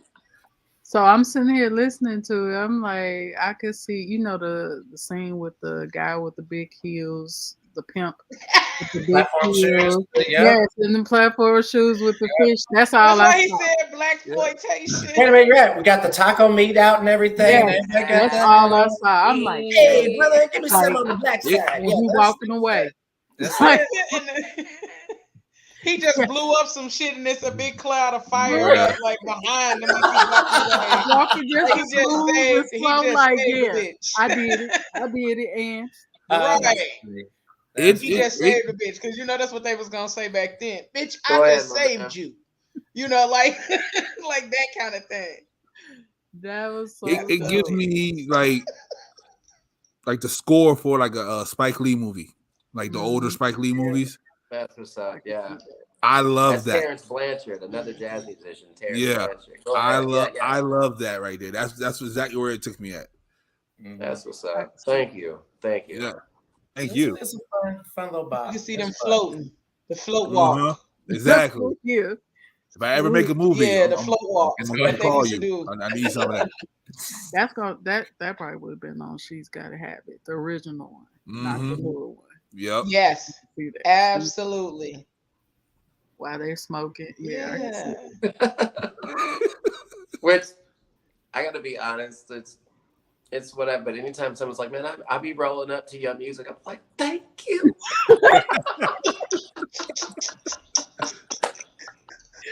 For real. That's because it's a vibe, and you're trying to you're trying to get to a place, and if I'm able to help that by whatever you do with that on there, like, man, like, cool, thanks. Like, that's the whole thing. I mean, I might or might not be myself right now. So. It'll get you through some times. You get me? It definitely will. Okay. I miss those days. Oh, shed a tear. The shit I used to create under the influence. You see, I'm not creating right now, though. I'm like, no, I'm chilling. Right. Listen. Lights went out. Everything. That's so. So, guys, I mean, do you guys have any last questions? I know y'all probably got one last question. Or do y'all guys got a question for us? I just want to know, are y'all working on anything new? I'm not. I just put out something new. Yeah, they just put out something. They just put out something. I'm relaxing. Joshua's got the calendar. You know. Yeah, got a couple projects coming up. I've got a podcast of my own that I do with. I was just about to say something. Yeah. Wait a minute. I was never gonna mind. like we need a podcast about this. Yeah, that'd be dope. So I work with she's international opera superstar Angela Brown. She's from Indianapolis and just amazing. She has been, she was Aida at the Metropolitan Opera. She sung at the Sydney Opera House. I mean, she is literally Indy's like living legend. She's been on every major stage. But we have a podcast called Melanated Moments in Classical Music, and it is all about, Black composers and musicians. So we started research already, but we start season 7. Production starts in August, and so that should come out like towards the end of September. Mm-hmm.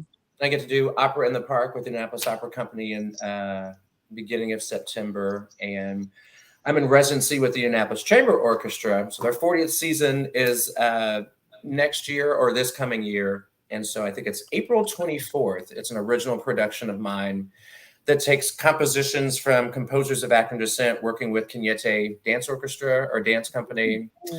And vocalist Ashley Baskin and Jared is on it, and it's called Black Keys. So it traces the origin of the Black aesthetic in classical music through dance. And so that is next spring, and there's a lot of moving parts, and there's the production part where you have to source the money, and then you have to rehearsals, and you're rehearsing with a 50, 60 piece orchestra and all that. So that's some of the major projects leading up until then. And then in between that, when I'm not robbing niggas, I perform so I can pay my rent. So why are y'all and for the record, yeah. For the record, I'm niggas. Okay. No, for real. That's what it is. Yeah. Hilarious. But no, and then I got a gig tomorrow. You pull up with the grocery basket, like for real.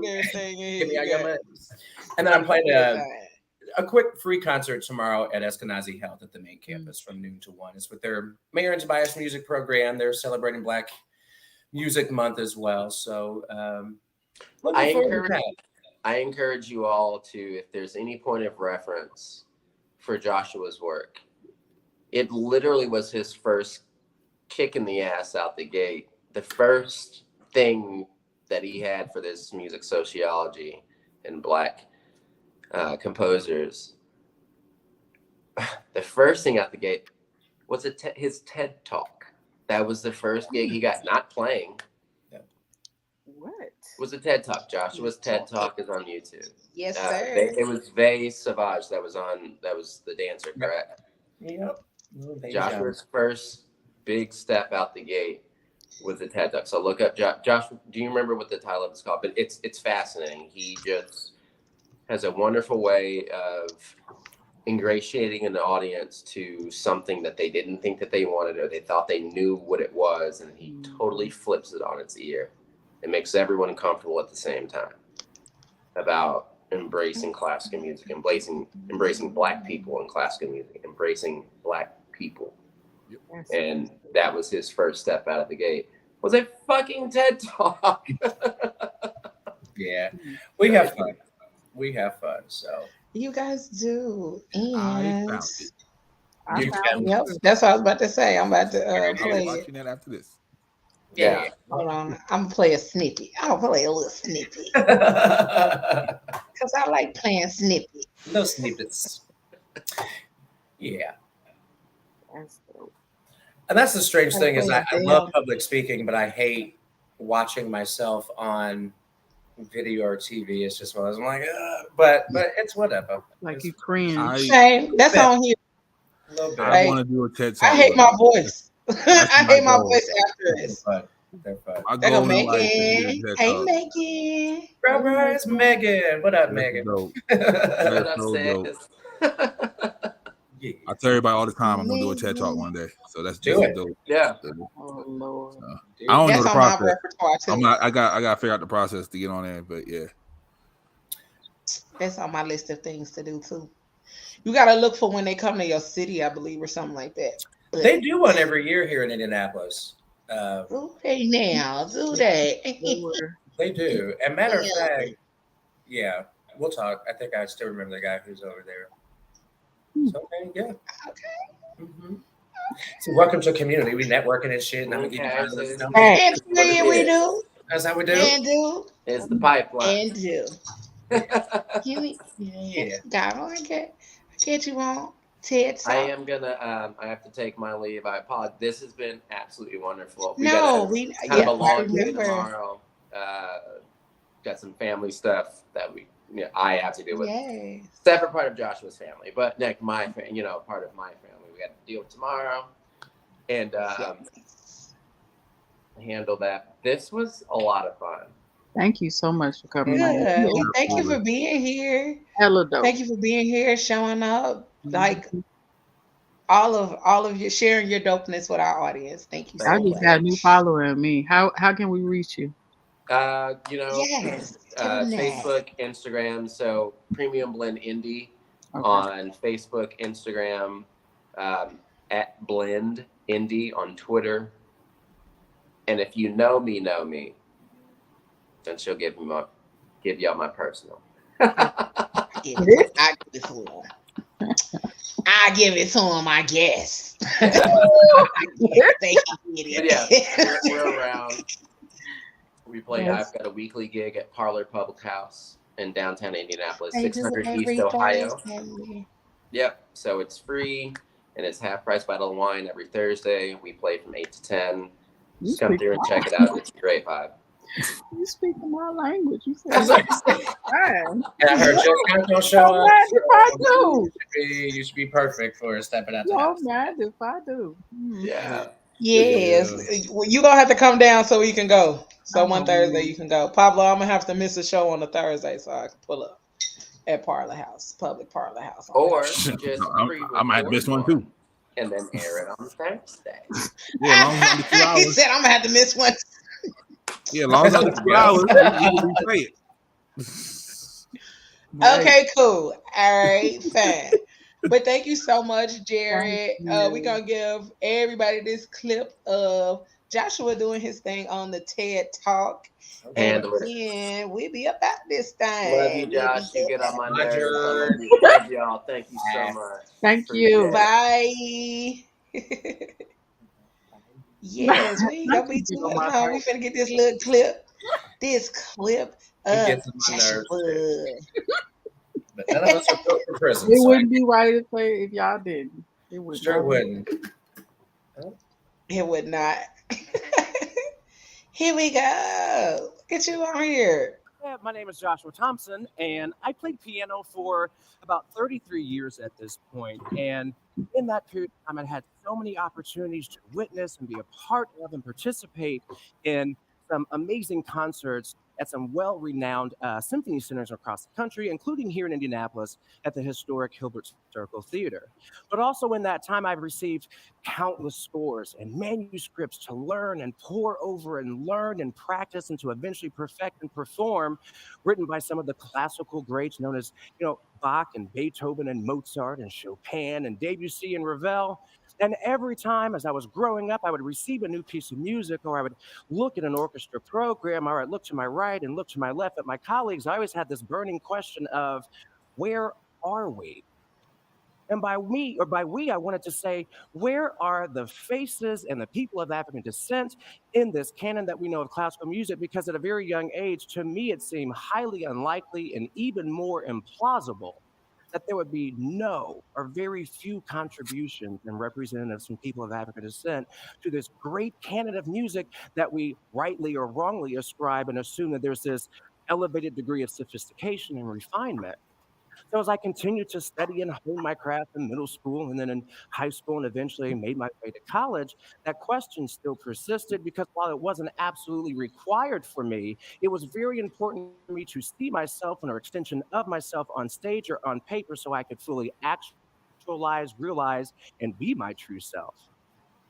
So for me, it was a question of more than just identity politics. And I thought, well, if we know the names of, Tchaikovsky and Gershwin and Schumann and Bartok, where are we in this field? So it started a couple years ago with a very simple search with our good friend Google, and it said, okay, composers of African descent, and click.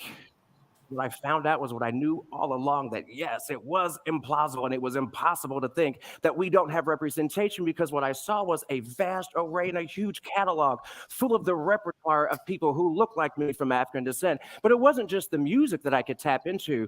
I saw names, I saw faces, I had dates, I had histories, I had biographies, I had something else I could tap into beyond the music to really make this genre that I've loved my entire life even more personal. And I said, if you've spent the last 25 years playing the European masterworks, what you're going to do is spend the next 25 years explaining and learning and telling about the works of William Grant Still and Florence Price, Margaret Bonds, and Samuel Coolidge Taylor, Chevalier de St. George, Robert Nathaniel Dett, and so many other words and other composers who've contributed to this.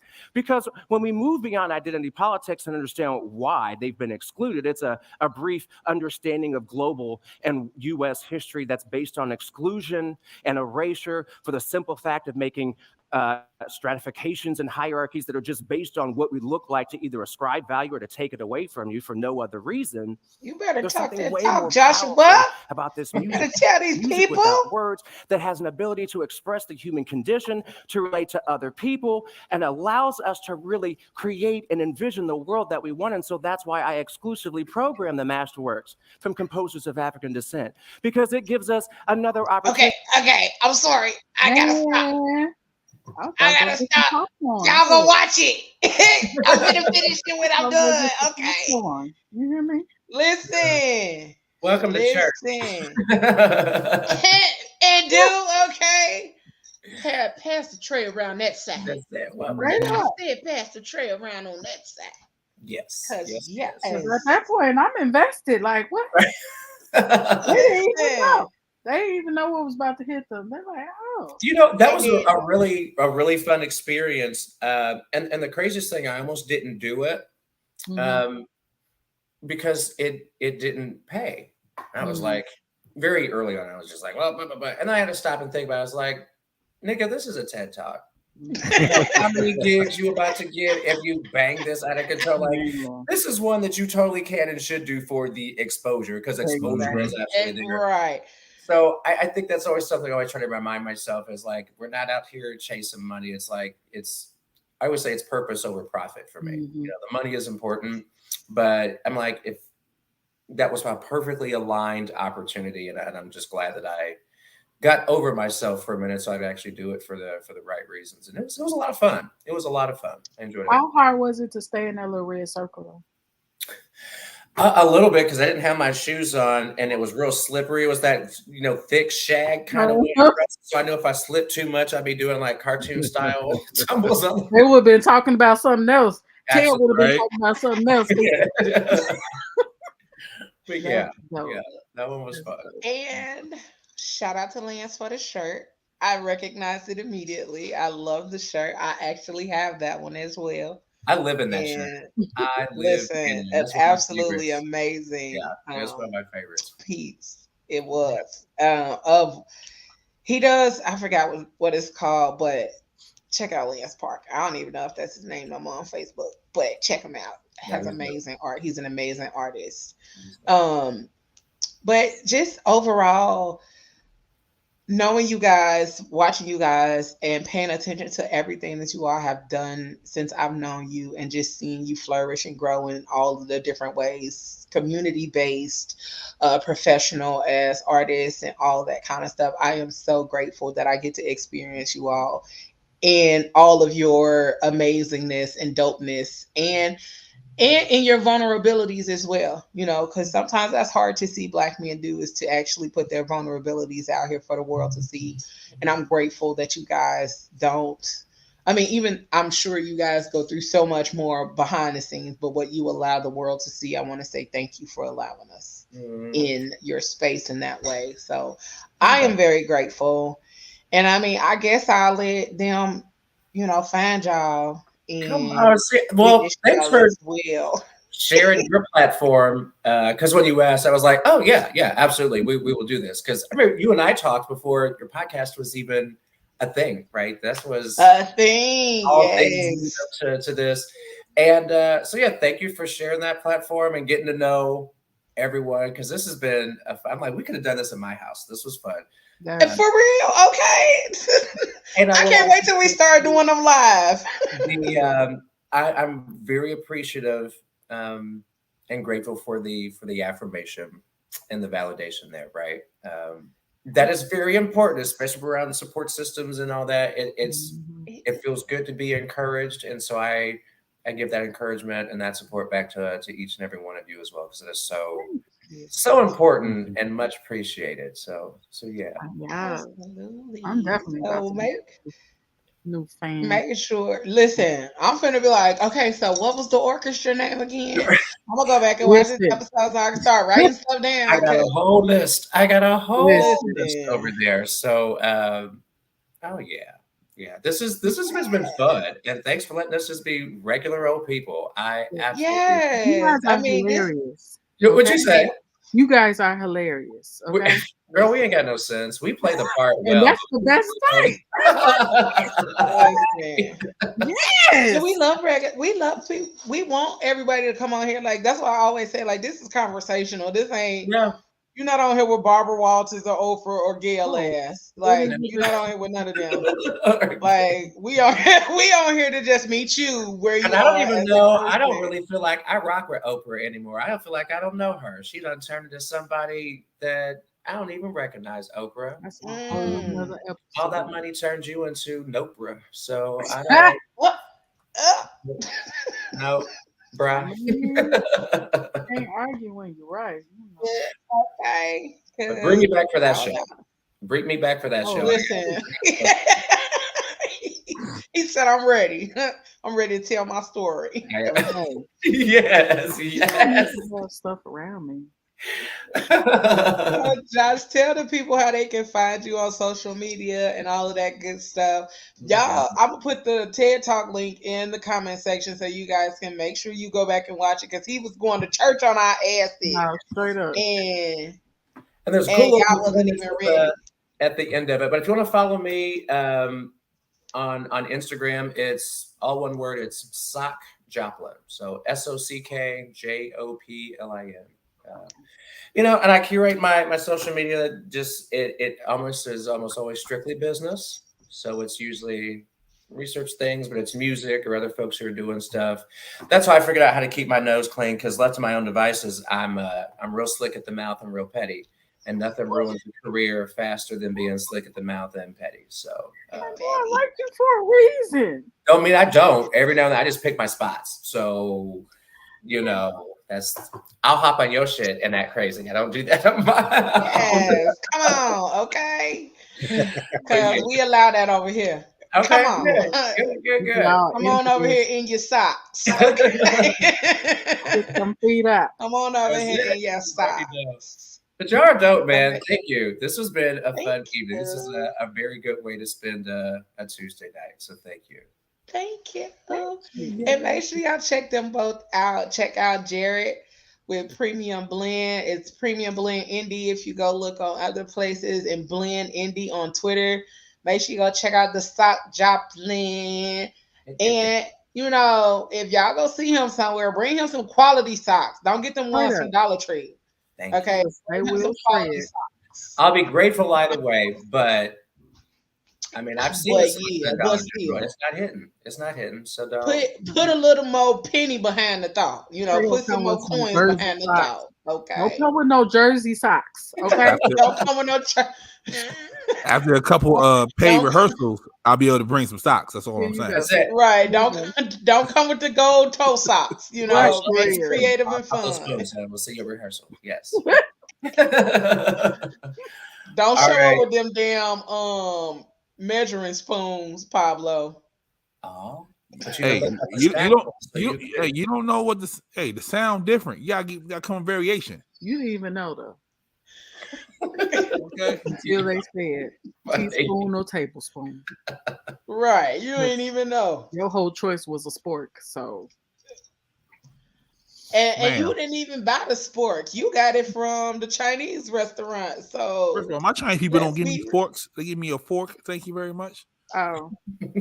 So you were just gonna go jack them for a couple of plastic spoons. Okay, but either way,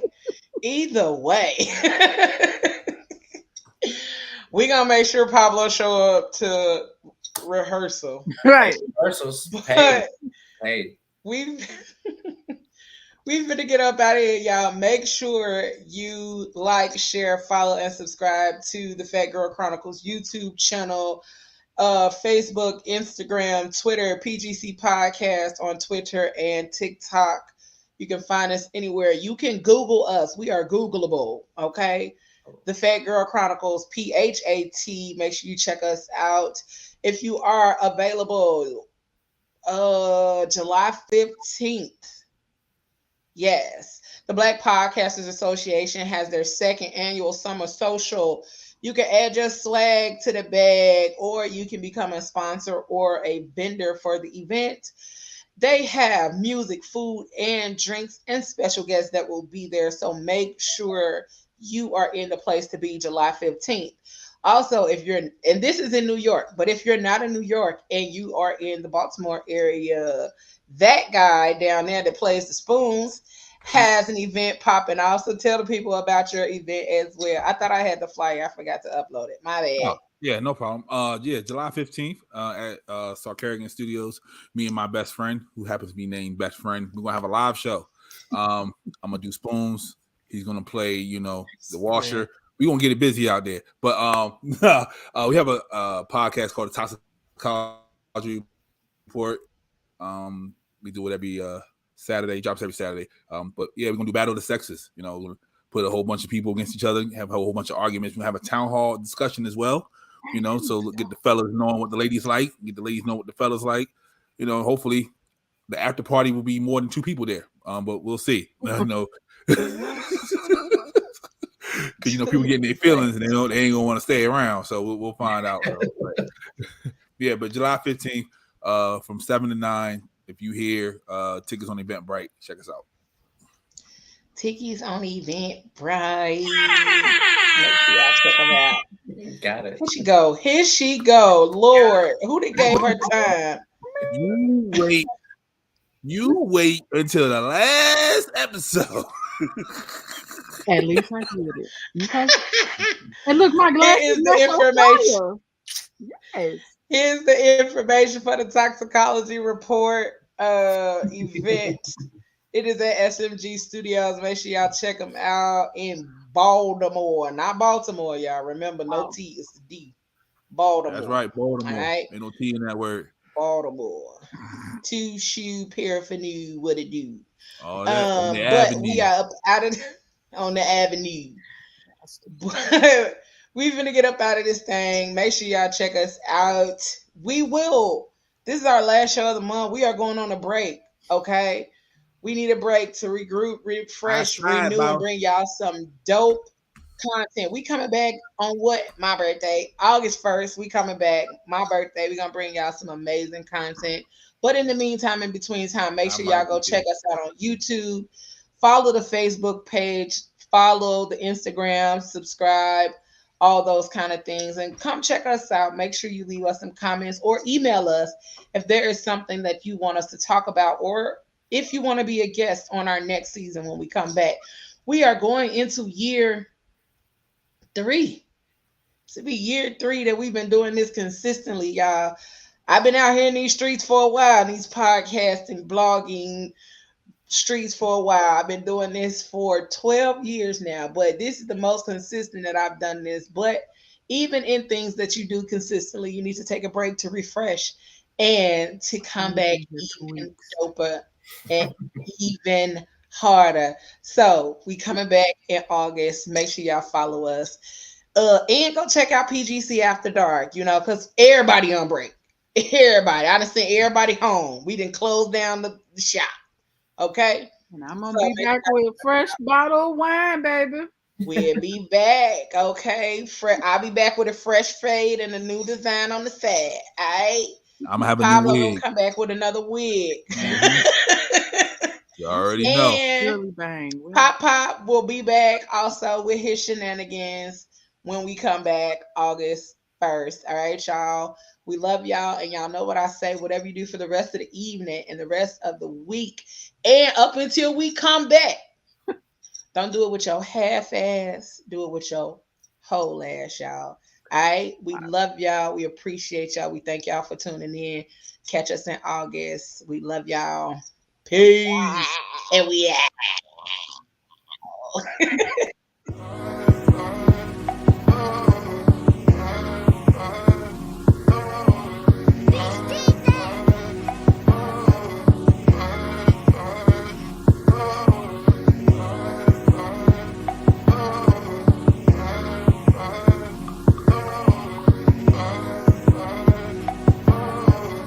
You gotta do it with your whole ass, not your half ass.